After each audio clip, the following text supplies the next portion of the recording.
మహాశివరాత్రి సందర్భంగా తెలంగాణ ప్రజలకందరికీ కూడా హృదయపూర్వకంగా శుభాకాంక్షలు తెలియజేసుకుంటున్నాను. అట్లానే యావత్ భారతావనిలో కూడా మహాశివరాత్రి అంటే చాలా పెద్ద పర్వదినం. ఈ పర్వదినం సందర్భంగా మన దేశంలో ప్రజలు అందరూ కూడా సుభిక్షంగా ఉండాలని చెప్పి మనస్ఫూర్తిగా కోరుకుంటున్నాను. మన తెలంగాణలో దక్షిణ కాశీగా పిలువబడేటటువంటి వేములవాడ రాజన్న దర్శనం చేసుకోవడం నా పూర్వజన్మ సుకృతంగా నేను భావిస్తా ఉన్నాను.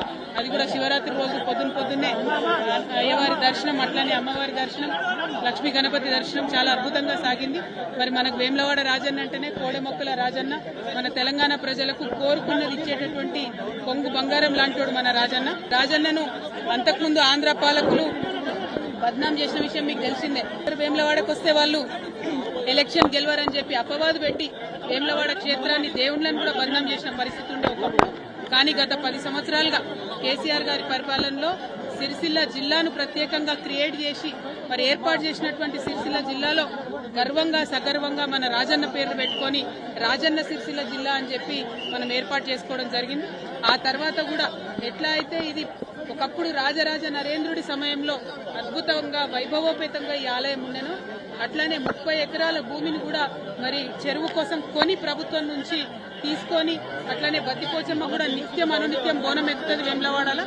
అటువంటి బద్దిపోచమ్మ డెవలప్మెంట్ కోసం కూడా 10 ఎకరాలు సపరేట్ గా కొని, ఎందుకంటే వేములవాడ దక్షిణ కాశీ అంటే ఎట్లుంటుందో ఉంటది, చిన్న చిన్న గల్లీలు ఉంటాయి, ఎవరు అమ్మేటటువంటి పరిస్థితి ఉండదు. అయినా ప్రభుత్వం చొరవ తీసుకొని దాదాపు 250 కోట్ల పైచిలకు కేవలం ఆలయం అభివృద్ధి కోసమే ఖర్చు చేసినటువంటి ఘనత కేసీఆర్ గారి ప్రభుత్వానికి దక్కిందన్నది నేను ఈ సందర్భంగా తెలియజేస్తూ, మరి ఆ డెవలప్మెంట్ కొనసాగాలి. ప్రభుత్వాలు మారినంత మాత్రాన డెవలప్మెంట్ ఆగొద్దు. ఇప్పుడు ఏవైతే 30 ఎకరాలు మేము అక్కడ కొని మా ప్రభుత్వం నుండి రాజన్న వారి ఆలయానికి ఇచ్చినామో, మరి ఆ ఆలయంలో గుడి చెరువు దగ్గర డెవలప్మెంట్ అన్నది ఆగిపోయిందని ఇప్పుడు అయ్యవారు చెప్తా ఉన్నారు. ఆ డెవలప్మెంట్ కంప్లీట్ చేయాలి. అక్కడ అనుకున్నటువంటి హాల్స్ కానీ, కళ్యాణ మండపాలు కానీ, చౌల్ట్రీలు కానీ ఇవన్నీ ఫినిష్ చేస్తే వచ్చిపోయేటటువంటి భక్తులందరూ కూడా మంచి ఉపయోగంగా ఉండేటటువంటి ఆస్కారం ఉంటుంది. అట్లనే సిరిసిల్ల రాజన్న జిల్లా అంటేనే మరి చేనేత అన్నల జిల్లా. మరి అదేవిధంగా చేనేతల కోసం కూడా అనేకమైనటువంటి కార్యక్రమాలు గౌరవనీయులు కేటీఆర్ అన్నగారు కూడా పెద్ద ఎత్తున టేకప్ చేయడం జరిగింది. కానీ అవన్నీ కూడా ఇప్పుడున్నటువంటి ప్రభుత్వ హయాంలో పడకేసిన ఈ నేతన్నకి ఇస్తా అన్నది ఏది కూడా ఇస్తలేరు.